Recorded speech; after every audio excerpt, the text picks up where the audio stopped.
आज मैं आपको 2019 की एक थ्रिलर ड्रामा फिल्म दिखाने जा रहा हूं जिसका नाम है पैरासाइट। सियोल के एक छोटे से सेमी बेसमेंट अपार्टमेंट में किम परिवार किसी तरह अपना गुजारा करने की कोशिश करता है। पिता कीटेक, माँ चुंगसुक, बेटी कीजंग और बेटा कीवू बहुत कम मजदूरी पर पिज्जा बॉक्स मोड़ने का काम करते हैं और बड़ी मुश्किल से अपना खर्च चला पाते हैं। हालात ऐसे हो जाते हैं कि वे बाथरूम की खिड़की के पास फोन रखकर वाईफाई चुराने की कोशिश करते हैं या फिर कीटनाशक के धुएं को अंदर आने देने के लिए खिड़कियां खुली रखते हैं ताकि घर के कीड़े खत्म हो जाएं, भले ही उन्हें वही जहरीली हवा खुद भी सांस में लेनी पड़े। एक शाम कीवू का दोस्त मिनहयुक उनसे मिलने आता है। वो अपने दादा के संग्रह से एक स्कॉलर स्टोन लेकर आता है जिसे धन का प्रतीक माना जाता है। वो कीवू के लिए एक काम का अवसर भी लाता है। चूंकि मिनहयुक जल्द ही विदेश जाने वाला है, वो चाहता है कि कीवू एक बहुत अमीर परिवार की बेटी को ट्यूशन पढ़ाने का उसका काम संभाल ले। कीवू को सेना में बिताए वर्षों और 4 बार यूनिवर्सिटी प्रवेश परीक्षा देने के कारण अंग्रेजी का अच्छा ज्ञान है। कीजंग उसके नकली कागजात तैयार कर सकती है ताकि वो खुद को यूनिवर्सिटी छात्र दिखा सके, क्योंकि वो डिजाइन प्रोग्राम्स में माहिर है। और वैसे भी उसके नियोक्ता कागजों को ध्यान से देखने वाले नहीं हैं, क्योंकि घर की मालकिन बहुत ही सरल स्वभाव की है। इसलिए मिनहयुक की सिफारिश ही काफी होगी। अपने सबसे अच्छे कपड़े पहनकर और नकली दस्तावेज हाथ में लेकर कीवू पार्क परिवार के घर पहुंचता है, जो शहर के एक आलीशान इलाके में स्थित है। घर की नौकरानी गूक मूनगवांग उसे अंदर आने देती है। वहाँ उसकी मुलाकात चोई योनग्यो से होती है, जिन्हें मिसेस पार्क के नाम से भी जाना जाता है। जैसा अनुमान था, वो कागजात को मुश्किल से देखती है और मिनहयुक की बात पर भरोसा कर लेती है। लेकिन वो पहली क्लास के दौरान बैठकर ये देखना चाहती है कि कीवू एक अच्छा और सही इंसान है या नहीं। कीवू उनकी बेटी दाहे को पढ़ाने वाला है, जो शुरू में बहुत शर्मीली होती है, और जब कीवू अचानक उसका हाथ पकड़ लेता है तो घबरा जाती है। लेकिन क्योंकि वो सिर्फ उसे समझाने और सहारा देने के लिए ऐसा करता है, जब वो सवाल समझने में परेशान होती है तो वो जल्दी ही उसके साथ सहज हो जाती है। मिसेस पार्क जो कुछ देखती है उससे खुश हो जाती है, इसलिए वो कीवू को नौकरी पर रख लेती है और उसे अच्छी तनख्वाह देने का फैसला करती है। पहली क्लास के बाद उसकी मुलाकात उनके बेटे दासोंग से भी होती है, जो स्काउट्स में शामिल है और इंडियन बनकर खेलने का दीवाना है। कीवू भी पहले स्काउट रह चुका है, इसलिए वो उसे अच्छी तरह समझता है। जब मिसेस पार्क उसे अपने बेटे की ड्राइंग्स दिखाती है तो कीवू के दिमाग में एक आइडिया आता है। वो दासोंग की कला के बारे में ऐसे बात करने लगता है जैसे वो कोई महान कृति हो। जब मिसेस पार्क बताती है कि उन्हें एक नए आर्ट टीचर की जरूरत है, क्योंकि पहले वाले कोई भी 1 महीने से ज्यादा टिक नहीं पाए, तो कीवू अपने कजिन की क्लासमेट जेसिका की सिफारिश करता है, जो एक बहुत योग्य आर्ट थेरेपिस्ट बताई जाती है। असल में वो अपनी बहन की ही बात कर रहा होता है। अगले ही दिन कीजंग जेसिका बनकर इंटरव्यू देने पहुंच जाती है, जबकि उसने बस इंटरनेट पर आर्ट थेरेपी और साइकोलॉजी के बारे में थोड़ा पढ़ा होता है। जब मिसेस पार्क उससे बात कर रही होती है, उसी दौरान कीवू दाहे को पढ़ा रहा होता है, जो आर्ट टीचर के साथ कीवू की नजदीकी देखकर जलन महसूस करती है। कीवू उसे भरोसा दिलाता है कि उसे उस टीचर में कोई दिलचस्पी नहीं है, और फिर दोनों एक दूसरे को किस करते हैं। वापस कीजंग की तरफ वो मिसेस पार्क को मना लेती है कि उसे दासों को अकेले में पहली क्लास देने दी जाए। क्लास के अंत तक वो मिसेस पार्क को ये दिखाकर प्रभावित कर देती है कि उनका बेटा अब कितना शांत और अनुशासित हो गया है। वो दासों की पेंटिंग्स में ट्रॉमा के संकेत भी दिखाती है और पहली कक्षा में हुई एक घटना का जिक्र करती है, ये मानकर कि उसके बेटे को आर्ट थेरेपी की जरूरत है। मिसेस पार्क कीजंग को भी अच्छी खासी तनख्वाह पर नौकरी दे देती है। उसी दिन बाद में उसकी मुलाकात परिवार के मुखिया पाक डोंगिक से होती है, जो अपने ड्राइवर यून को उसे घर छोड़ने के लिए कहते हैं। यून जिद करता है कि वो उसे उसके घर तक छोड़ दे, लेकिन अपनी सच्चाई छिपाने के लिए, क्योंकि वो एक गरीब इलाके में रहती है। कीजंग उससे कहती है कि वो उसे ट्रेन स्टेशन पर छोड़ दे, क्योंकि उसे किसी से मिलना है। उसी सफर के दौरान कीजंग के दिमाग में एक योजना आती है और वो अपनी पैंटी निकालकर कार में छिपा देती है। किम परिवार अपने बच्चों की नई कमाई की वजह से अब बेहतर खाना खाने लगता है और साथ ही अपनी अगली चाल की योजना बनाता है। इसी बीच मिस्टर पार्क को कार में वो पैंटी मिलती है और वो सोचते हैं कि यून कार में किसी के साथ संबंध बना रहा था और शायद नशीली चीजों का भी इस्तेमाल कर रहा था, क्योंकि कोई भी समझदार इंसान अपनी अंडरवियर कार में भूलकर नहीं जाता। जब कीजंग क्लास के बाद जाने लगती है तो मिसेस पार्क मौका पाकर उससे ड्राइवर के बारे में उसकी राय पूछती है। तब वो बताती है कि यून उसे स्टेशन की बजाय घर छोड़ने की कोशिश कर रहा था। मिसेस पार्क फैसला करती है कि किसी बहाने से यून को नौकरी से निकाल दिया जाए ताकि कोई स्कैंडल न हो। तभी कीजंग मौका देखकर कहती है कि एक परिपक्व कर्मचारी ज्यादा भरोसेमंद होता है और वो अपने चाचा के पुराने ड्राइवर की सिफारिश करती है। बेशक ये आदमी कीटेक ही होता है जो पहले जवान उम्र में ड्राइवर रह चुका है। वो मिस्टर पार्क के साथ टेस्ट ड्राइव पर जाता है और अपने अच्छे व्यवहार और शहर की बेहतरीन जानकारी से उन्हें प्रभावित करता है। उसे रास्ता बताने के लिए जीपीएस की भी जरूरत नहीं पड़ती। उसकी ड्राइविंग इतनी स्मूथ होती है कि मोड़ लेते वक्त भी मिस्टर पार्क का पे नहीं गिरता, इसलिए वे उसे तुरंत नौकरी पर रख लेते हैं। अब योजना का आखिरी हिस्सा सबसे मुश्किल होता है। मूनग वांग एक जिद्दी और चालाक महिला है जो उस घर में पहले मालिकों के समय से काम कर रही है। कीवू को दाहे से पता चलता है कि घर में आड़ू पीच लाना मना है क्योंकि मूनग वांग को उससे एलर्जी है। तब वो और कीजंग चुपके से उसके ऊपर आड़ू के रेशे फेंकने लगते हैं जब वो ध्यान नहीं दे रही होती। मूनग वांग को लगता है कि ये एलर्जी नहीं है, इसलिए वो चेकअप के लिए डॉक्टर के पास जाती है। योजना के तहत कीटेक भी वहाँ मौजूद होता है। वो एक सेल्फी लेता है जिसमें मूनग वांग पीछे दिखाई देती है और फिर वो ये फोटो मिसेस पार्क को दिखाता है, ये कहते हुए कि उसने मूनग वांग को ये कहते हुए सुना कि उसे टीबी है। घर में जब मूनग वांग एलर्जी की वजह से खांसने लगती है तो कीटेक कूड़ेदान में पड़े टिश्यू पर केचप लगा देता है ताकि ऐसा लगे कि उसने खून खासा है। घर में एक बीमार कर्मचारी होने की शर्मिंदगी से बचने के लिए मिसेस पार्क कीटेक से वादा करवाती है कि वो इस बात को उनके पति से नहीं बताएगा। फिर वो किसी बहाने से मूनग वांग को नौकरी से निकाल देती है और मिस्टर पार्क से कहती है कि उसने खुद ही नौकरी छोड़ दी।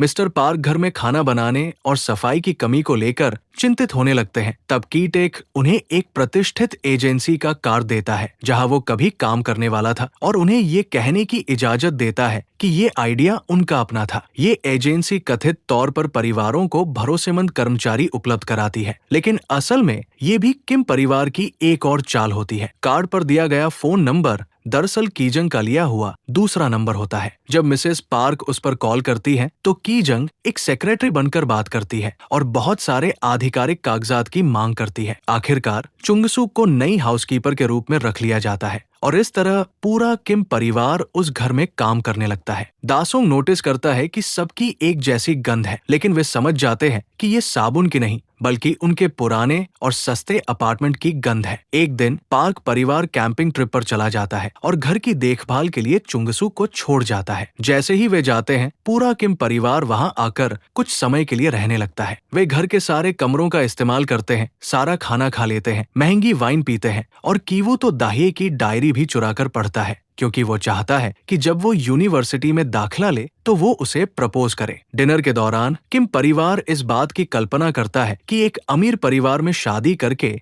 जीवन कैसा होगा। तभी बाहर तेज तूफान चल रहा होता है। अचानक कोई दरवाजे की घंटी बजाता है। वो मूनग वांग होती है जो दावा करती है कि जब उसे जल्दी में निकाला गया था तब वो बेसमेंट में कुछ भूल गई थी। जैसे ही उसका परिवार छिप जाता है चुंगसुक उसे अंदर आने देती है, लेकिन मूनग वांग नीचे काफी देर तक रहती है तो चुंगसुक देखने जाती है कि क्या हो रहा है। वो मूनग वांग को एक अलमारी खिसकाने की कोशिश करते हुए पाती है तो उसकी मदद करती है। इसके पीछे एक छिपा हुआ दरवाजा निकलता है जो उन्हें एक अंडरग्राउंड बंकर तक ले जाता है जिसे घर के आर्किटेक्ट और पिछले मालिक ने बनवाया था। वहाँ मूनग वांग का पति ओ ग्यून से सालों से रह रहा होता है, कर्ज देने वालों से छिपते हुए। मूनग वांग ने ही उसे वहाँ रहने में मदद की थी जब पुराने मालिक घर छोड़ गए थे और नया खरीदार आने का इंतजार था। पार्क परिवार को इस बंकर के बारे में कभी पता ही नहीं चला। मूनग वांग चुपके से उसे खाना देने नीचे जाती रहती थी जब पार्क परिवार का ध्यान नहीं होता था। इसी वजह से मिस्टर पार्क को लगता था कि वो ज्यादा खाती है। वो आज इसलिए आई थी क्योंकि उसे पता था कि पार्क परिवार घर पर नहीं होगा और वो चुंगसुक से अकेले में बात करना चाहती थी ताकि अपने पति को वही रहने देने की इजाजत मांग सके, यहाँ तक कि वो उसे खाना देने के बदले पैसे देने को भी तैयार थी। चुंगसुक इस बात को मानने से इनकार कर देती है और पुलिस को फोन करने के लिए अपना मोबाइल निकालती है, लेकिन उसी समय उसका परिवार सीढ़ियों से फिसल कर गिर जाता है। जब वे छिपकर ये सब देख रहे होते हैं मूनग वांग तुरंत मौका भांप लेती है और अपने फोन से उनकी वीडियो रिकॉर्डिंग कर लेती है जिसमें साफ दिखता है कि वे एक दूसरे दूसरे को परिवार के नाम से बुला रहे हैं। अब मूनगवांग और उसका पति स्थिति पर काबू पा लेते हैं। वे किम परिवार को धमकी देते हैं कि अगर उन्होंने उनकी बात नहीं मानी तो वे पार्क परिवार को उनकी सच्चाई बता देंगे। फिर वे सब ऊपर जाते हैं, जहां किम परिवार को एक कोने में झुककर बैठने पर मजबूर किया जाता है, जबकि मूनगवांग और ग्यून से घर का आनंद लेते हैं। मूनगवांग उन्हें सुअर कहकर ताना भी मारती है और कहती है कि उन्होंने लिविंग रूम में गंदगी फैला दी है। वो बताती है कि जब वो और उसका पति पार्क परिवार के बाहर होने पर घर का इस्तेमाल करते थे तो हमेशा आर्किटेक्ट की खूबसूरत डिजाइन का सम्मान करते थे। जब मूनगवांग उन्हें ये सब सुना रही होती है, तभी किम परिवार मौका देखकर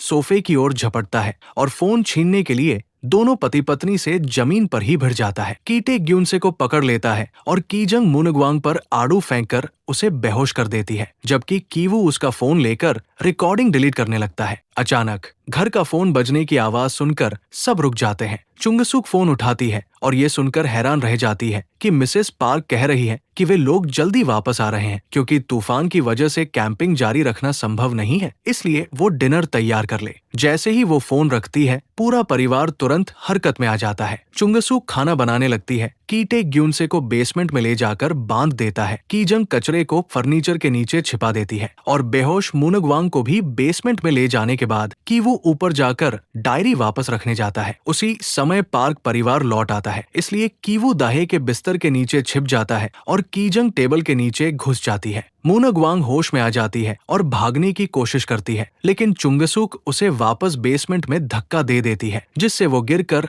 अपना सिर टकरा लेती है। कीटेक उसके बेहोश शरीर को घसीटकर वहां ले जाता है, जहां उसका पति दीवार पर लगे मोर्स कोड के गाइड को देखकर लाइट स्विच पर सिर मारते हुए संकेत भेजने की कोशिश कर रहा होता है। चूंकि दासोंग एक स्काउट है, उसे उम्मीद है कि वो एक दिन उसका संदेश समझ जाएगा, लेकिन कीटेक इस विचार को बेवकूफी मानता है। फिर वो उसे एक पाइप से बांधकर वहां छोड़ देता है। ऊपर डिनर के दौरान मिसेस पार्क चुंगसुक को दासों के पहले ग्रेड के उस डरावने अनुभव के बारे में बताती है। एक रात वो अपना जन्मदिन का केक चुराने के लिए चुपके से किचन में गया था और उसने बेसमेंट से एक भूत को निकलते हुए देखा, जो असल में ग्यून से था। इस घटना के कारण उसे दौरे पड़ने लगे और उसके मुंह से झाग निकलने लगा। तभी से वो थेरेपी ले रहा है और इसी वजह से वे लोग उसके जन्मदिन पर कभी घर पर नहीं रहते। इस बीच कीवू लगभग दाहे द्वारा बिस्तर के नीचे पकड़ लिया जाता है, लेकिन किस्मत से वो अपना कुत्ता उठा लेती है और नीचे ठीक से नहीं देखती। जब पार्क दंपति अपने बेडरूम में चले जाते हैं तो कीवू और कीटेक चुपके से लिविंग रूम में निकलते हैं ताकि कीजंग को ढूंढकर वहां से निकल सके।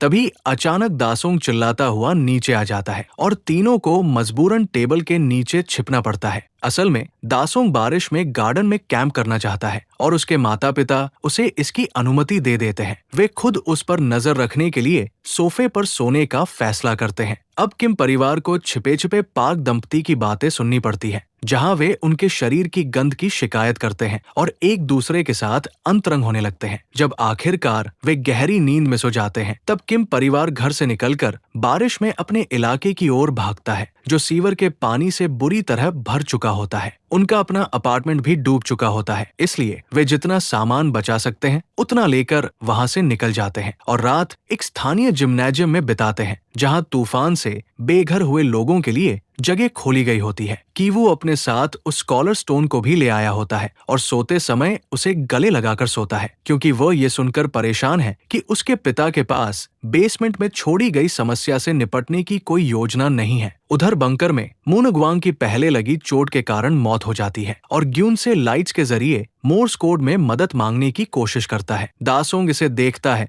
और उसे समझने की कोशिश करता है, लेकिन संदेश बेकार साबित होता है। ग्यूनसे की मानसिक हालत ठीक नहीं होती, इसलिए वो सही तरह से शब्द नहीं बना पाता और बस अपना माथा लहूलुहान कर लेता है। अगले दिन मिसेस पार्क दासोंग के जन्मदिन के लिए अचानक एक पार्टी रखने का फैसला करती है और किम परिवार को अपनी असली हालत छिपाकर खुशमिजाज दिखना पड़ता है, जबकि वे अंदर से अपने घर के नुकसान से टूट चुके होते हैं। चुंगसू को खाना बनाना और बाहर टेबल सजानी होती है। कीटेक को पार्क दंपति को पार्टी का सामान खरीदने के लिए इधर उधर ले जाना पड़ता है, जहां वे उसके शरीर की गंध पर ताने मारते रहते हैं और भाई बहन को अपने समझदार टीचर वाले किरदार निभाने पड़ते हैं, क्योंकि उन्हें खास मेहमानों के रूप में बुलाया गया होता है। पार्टी के दौरान मिस्टर पार्क और कीटेक इंडियन का रूप धारण करते हैं क्योंकि वे दासों के लिए एक नाटक करने वाले होते हैं जिसमें केक को बचाया जाएगा। कुछ समय दाहे के साथ बिताने के बाद कीवू स्कॉलर स्टोन लेकर बेसमेंट में जाता है जहां ग्यून से जो किसी तरह खुद को आजाद कर चुका होता है उस पर अचानक हमला कर देता है। वो कीवू के गले में रस्सी लपेटकर उसे भागने से रोकता है और फिर उसी पत्थर से उसे बेहोश कर देता है। इसके बाद वो बंकर से निकलता है और रास्ते में किचन से एक चाकू उठाकर गार्डन पार्टी की ओर बढ़ता है। मुनगवांग की मौत का बदला लेने के लिए ग्यून से बाहर आकर कीजंग पर हमला करता है और उसे चाकू मार देता है। जैसे ही दासोंग उसे देखता है उसे दौरा पड़ने लगता है, जबकि दाहे कीवू के शरीर को पाती है और मदद के लिए उसे बाहर लेकर आती है। कीटेक अपनी बेटी की हालत देखने दौड़ता है और उसके घाव पर हाथ रखकर खून रोकने की कोशिश करता है, जबकि चुंगसू ग्यूनसे पर झपट पड़ती है और उसे बारबेक्यू की सिंक से मार डालती है। दूसरी तरफ मिस्टर पार्क को अपने कर्मचारियों की कोई परवाह नहीं होती। वो सिर्फ अपने बेटे को अस्पताल ले जाना चाहते हैं,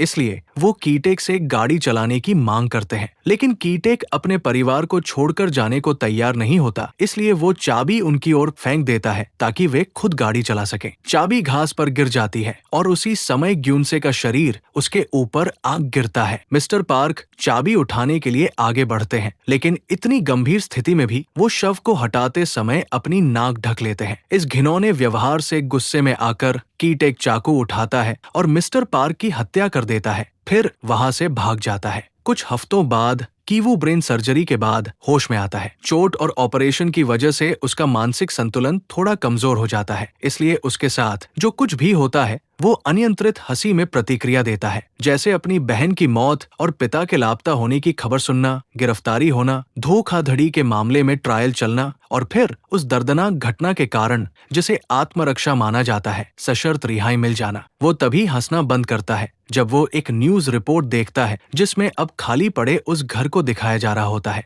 जिससे जो कुछ भी हुआ था वो उसे और ज्यादा वास्तविक महसूस होने लगता है। न तो उसे और न ही उसकी माँ को पता होता है कि उसका पिता कहाँ है, लेकिन जासूस कुछ समय तक उनका पीछा करते रहते हैं, ये सोचकर कि शायद वे उन्हें उसके पास ले जाएंगे। कुछ महीनों बाद जब खबरें इस घटना को भूलकर आगे बढ़ जाती हैं और पुलिस भी उनका पीछा करना बंद कर देती है कि वो पहाड़ पर चढ़कर पार्क के पुराने घर पर नजर रखता है। अब उस घर में एक जर्मन परिवार रह रहा होता है जिसने उसका अतीत जाने बिना ही उसे खरीद लिया था। वहीं कीवू को एहसास होता है कि कोई घर की लाइट्स के जरिए मोर्स कोड में संदेश भेज रहा है। वो उसका पिता होता है जो इतने समय से उसी घर के बंकर में छिपा हुआ है। उसने मुनगवांग को पिछवाड़े में दफना दिया है और हर रात किचन से खाना चुराकर किसी तरह जिंदा रह रहा है। वो रोज मोर्स कोड में संदेश भी भेजता है, इस उम्मीद में कि एक दिन उसका बेटा उन्हें देख लेगा। अपने पुराने अपार्टमेंट में जहां वो अभी भी अपनी माँ के साथ रहता है, कि वो अपने पिता के लिए एक पत्र लिखता है। उसमें वो वादा करता है कि वो कड़ी मेहनत करेगा, बहुत सारा पैसा कमाएगा और एक दिन उस घर को खरीदकर अपने पिता से फिर से मिल पाएगा।